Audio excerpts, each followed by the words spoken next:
Ang Ginoo manaa kaninyo. Manausap kanimo. Pagbasa gikan sa Santos nga Ebanghelyo sumala ni Lucas. Himayaon ikaw, O Ginoo. Miingon sa Jesus ngadto sa mga Pariseo, may usa ka dato nga nagsulob sa labing mahal nga bisti ug nagpuyo sa luho kaayo.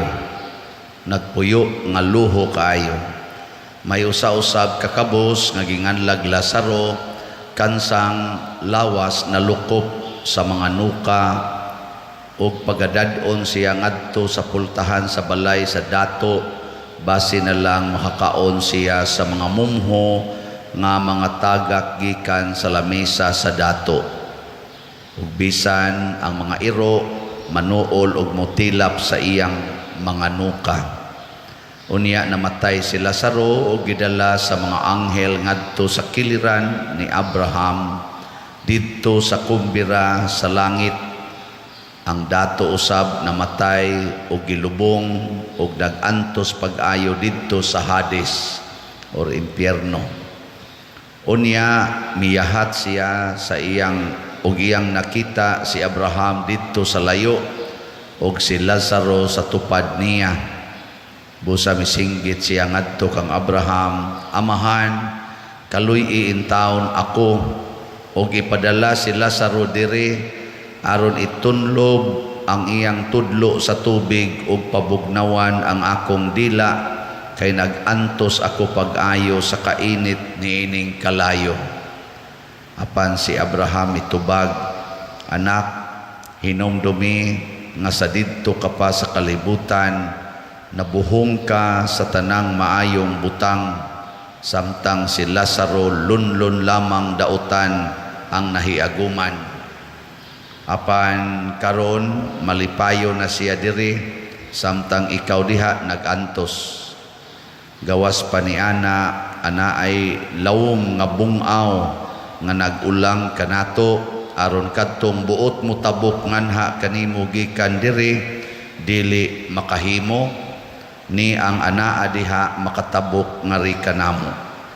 Ang dato mitubag, kun mao ka na amahan, hangyoon ko ikaw nga imo untang ipadala si Lazaro ngadto sa amo diin ako may 5 kaigsuong lalaki. Padtua siya aron sila kapasidan-an ug dili mahianhi niining dapit sa kasakitan.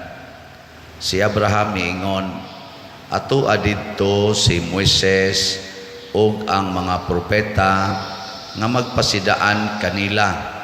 Sila nay mahibalo sa pagpamati sa ilang isulti. Ang dato mitubag, apan amahan kana dili paigo kun adunay mabanhaw ug muadto kanila, mamiya gayud sila sa ilang mga sala. Apan miingon si Abraham, kung dili sila mamati kang Moises o sa mga propeta, dili gayud sila makabig bisan pag may mabanhaw. Ang Ebanghelyo sa Ginoo. Daygon ikaw, O Kristo.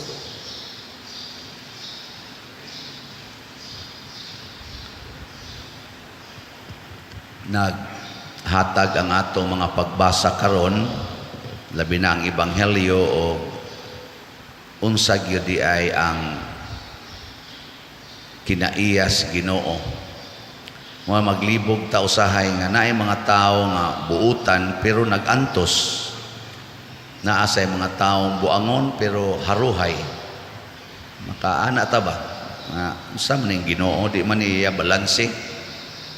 Mao di ay kay ang gusto des Ginoo nga dinhis kalibutan atong dawaton ang tanang klase sa pagantos aron maabot ta didto sa langit. Nga bang baligtad ning pamaagis Ginoo ba? Kalibutan ug langit. Kung dinhis kalibutan, porti natong lipaya niya buhong kay tas tanan. maimpirno dayta ana. Nya kun dinhi sa kalibutan purting daghana natong pag-antos malangit dayta. Nya unsa man kauyon mo aning pamaagis Ginoo? Unsa man ray inyong gipaningkamutan nga mag-antos o mahayahay? Wa na maningo og tarong. Kuan oy? Ato gid nang kuan, ato gid nang kinaiya, kutob sa mahimo ngita gitag hayahay. Tanawang pari nagmisa di agi ng electric fans kilid. Ya kamo sa diha ba dako kayo electric fans babaw. Nya aircon ang sakyan na to sigig yung upgrade hangtod na gyud hayahay. Hayahay gyud. Mga balay automatic na ang gate. Gusto kita anang mga hayahay lang, baka na maglingkod-lingkod lang ta, remote control ang tanang butang, CCTV, remote control, ibutang na sa cellphone, pero aron bisag asa maglakaw-lakaw, makita na nimo imong balay. Hayahay gyud kayo. No?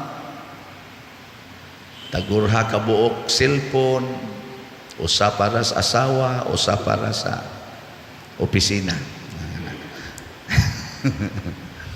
Ang hayahay gid ba? Pero makapaimpierno day na. In general ba? In general kana di ay kinabuhi ng haruhay, gitawag nato in quotation og kadato dinhi sa kalibutan, makapaimpierno. Sige lingi ay mong tupad. Ing na makapaimpierno ng kadato. Magina. Lingi aba. Ing na makapaimpierno ng kadato.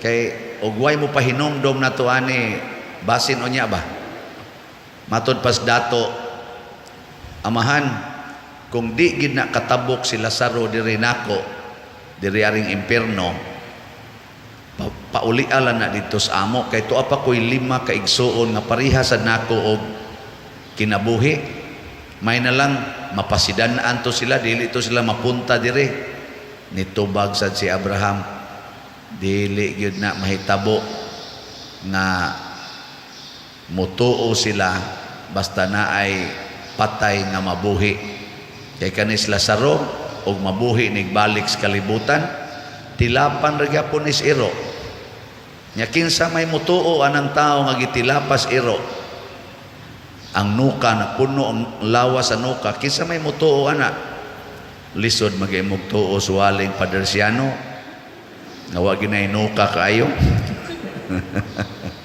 Inyo pamangganing sawayon, inyo pamangganing ikiha. Unya kana pa bas Lazaro nga napuno ang lawas sa nuka kay inigsod ni Lazaro balik sa kalibutan. Nuka mangyapoy iyang lawas. Nakisa may mutuo na inigtanaw la abi na kog namatay ning tawhana mo ana ra to katong mga igsoon. Abi na kog namatay buhi pa man din panuway dako. Ana ra. Nya moingon dis Lazaro, ang inyong igsuon na impierno sa dugmukon kuno nang oni mo diang buanga ka yaw ka diha, takal kag yaw. Mo na ingon ang Ginoo, way mo tuo na ipatay mabuhi, patyon ra nagbalik sa kalibutan. Mo na si Jesus wa na gyud mo balik diri. Isip buhi. Ilansang ra gyapon balik sa cross. Gani karon magwali tag parte Ginoo ilansang manggani sa cross no unsa may buhaton matod pa ni Abraham ug di gyud sila maminaw ni Moises ug sa mga propeta nya sa ato rong panahon sa mga pari ug sa mga magsasangyaw mga ebanghelista di gina sila bisag na apay patay mabuhi di gina sila mag-usab. So mao nay atong timan-an ang makapaimpierno mao ang kadato, ang makapalangit, ang pagkakabos, ang pagkalipay kaayo dinis kalibutan, makapaimpierno na ang pag-antos dinhis kalibutan, makapalangit. Ikaw niya pa der og naa mi daghang kwarta, dili na di mi ani malangit. Mo na gisugo ni Kristo ibaligya ang tanan ug ang halin ihatag ngadtos mga kabos. Gibuhat na ni St. Francis, ni San Roque, tanang mga santos nagbuhat ana. Ikaw na bilingay mong tupad. Yung na saman. Andam na ka nga imong ihatag ang imong bahandi nga rin ako. Ikaw na bilingay na. Sige.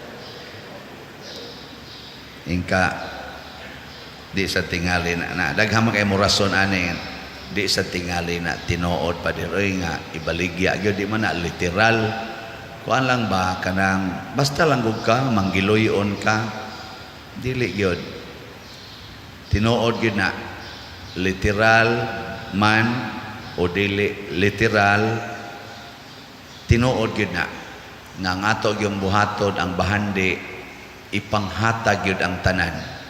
Si Lazaro gani ang iyang bahandi nuka. Gihatag gyud niya sa mga iro. Mga iro ba? Paborito biya nas iro ang nuka. Masiging tilap ang mga iro. No to.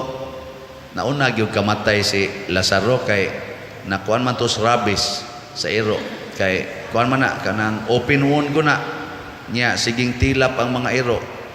Di patay gyud kuan niya kadtong dato nawahi tong kamatay kay kolesterol man to iyang namatyan or diabetes baka to ay sige man siya kaon na kuan siya naputlan pating itos tiil ana gichap-chap pa to ba or na ICU pa to butangan diri daghan kayong mga sa tawagan ng mga devices nga para di mamatay kuno pero patay lang gyapon kay giatake pa man tong dato no ana way siguro na paralyze pa to hiwi ang ba sige pa to gana ana agas ang laway nya man patay dayon pero Lazaro moagi ana tilapan na iro patay dayon in short mga matay ratang tanan mamatay rata diri sa atong unang pagbasa ingon bulahan ang tao nga wa magsunod o dingon din Ginoo kun dili mo mosunod nako ako gyud mong silutan sa tigiyon sa to pagsultis Ginoo propeta Jeremias silutan ko ang tao nga motalikod kanako ug mosalig hinuon sa mga tao ug sa kusog sa tao musalig na ganita sa tao o sa kusog sa tao silutan tas Ginoo muna ka na mga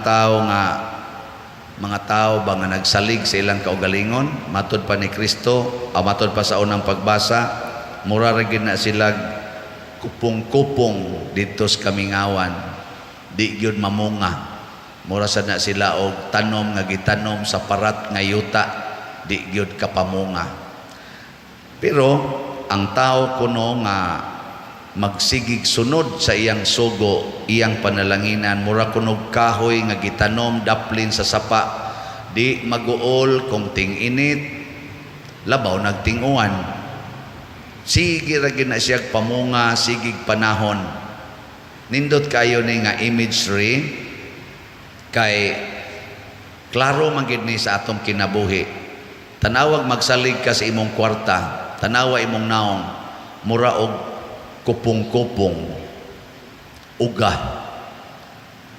ito uga ba kanang kusmod way laay way kalipay ba dry tanawa ng tao nga wa magsalig sa kwarta kanang sigig salig sa Ginoo kana bang maingon may Ginoo maluoy rang Ginoo siya na pa mo'y pamahaw wala ra pero pagbuot man is Ginoo ano ba naka-eskwela imong mga anak awa ra oy kay wa man sa taga-is Ginoo ana nindot kay na sila mga naong sawan naamo nang batasana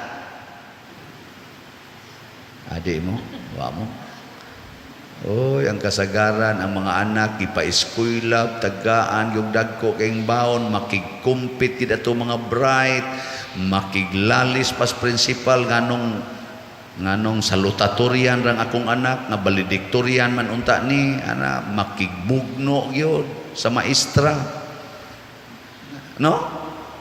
Nya, unsa man nagnaong, perti batiag naong. Salig man sa kuan, salig man sa kwarta, salig siyang abilidad. Tanawan arong mga nasod nga naggubat, salig silang mga armas. Tanawang mga naong, makasmile pa, di nakakita nga mo smile. Minaw ko, sugod pagsugod nila gubat, hangtod karon wa na ginakasmile.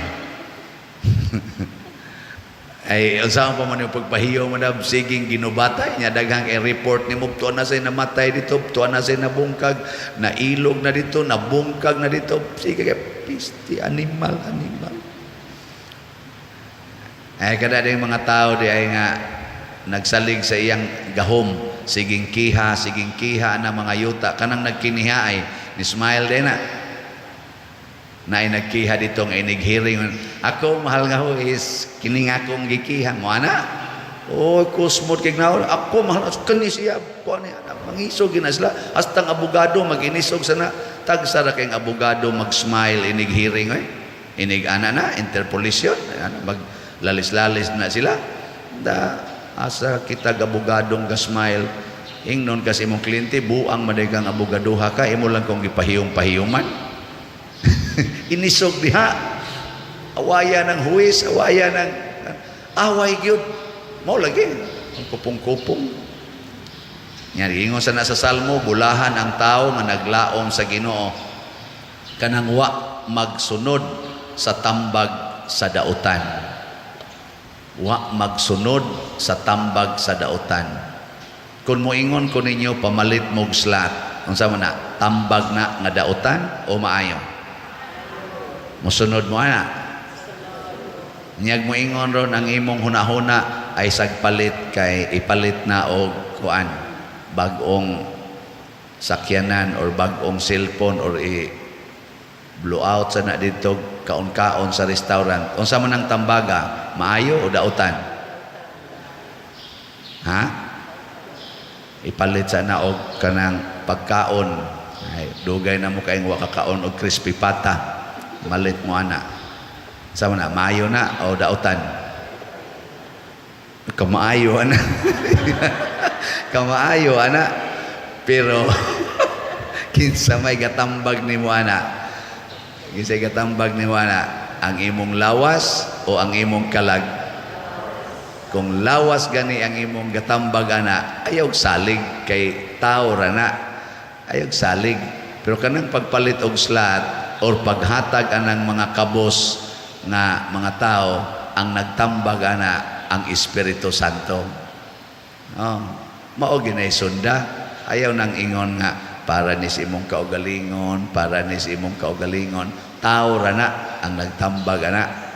Nang malipay gyud kayo ta dinhi kun mudaghan atong slat. Gahapon ang atong halin sa atong SBF dag niabot na og 7,829 kaslats. Pakpak. Daghan ang naminaw sa tambag sa Ginoo. Pero naapa may 68,171 kaslats. Paminaw mo sa tambag sa Ginoo kamong wapa maminaw. Basin baya, moabot ang panahon, igatubang natos Ginoo, kupong-kupong ray dating nato. Or murara taog yuta nga parat ilabay ra ngadtos layo. Basin baya wa gyud ta maminaw, mumho ra man untay gipangayo sa simbahan kanang slat, mumho man gamay ra gud ni 500 ra gud ni per slat. Mumho ra gid ni ikumparar sa imong grasya nga nadawat sa Ginoo matag adlaw, no? Or matag buwan, mumho ra. Pero di ka muhatag sa mumho nganhi sa pobre nga katilingban, pobre in relation sa ato karong proyekto. Kay wa tay enough nga kwarta pagtukod aning atong kumbinto nga mo kantidad og mga 35 million.